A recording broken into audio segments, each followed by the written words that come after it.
तुम्हालाही विश्वास बसणार नाही, फक्त 1 वाटी गव्हाच्या पिठापासून आणि घरातल्या या फळापासून टेस्टी आणि हेल्दी बर्फी तयार केलेली आहे. यात कोणतीही पावडर, रंग किंवा एक्स्ट्रा काहीच वापरलेलं नाहीये. फक्त घरातील 2-3 सहज उपलब्ध होतील या वस्तू वापरून भन्नाट चवीची रेसिपी मी करून बघितली होती आणि अगदी टेस्टी देखील झाली होती. तर एकदा तुम्ही नक्की ट्राय करा. तर चला रेसिपीकडे वळूया. 1 वाटी गव्हाचे पीठ 2 ते 3 चमचे तुपामध्ये गोल्डन आणि खरपूस होईपर्यंत 10 ते 12 मिनिटं भाजायचं आहे. एकदम तूप टाकायचं नाही, थोडं-थोडं ॲड करायचं.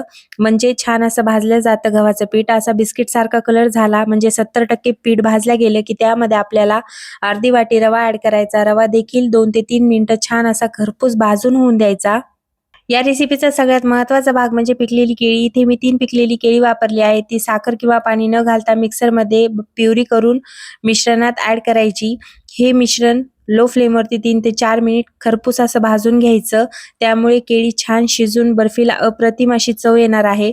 आता सुरुवातीला तयार केलेलं आपण गुळाचं पाणी छान असं चाळणीने चाळून यामध्ये ॲड करायचं आहे आणि एका भांड्याला छान असं ग्रीस करून घ्यायचं तूप, म्हणजे बर्फी निघायला सोपी पडेल.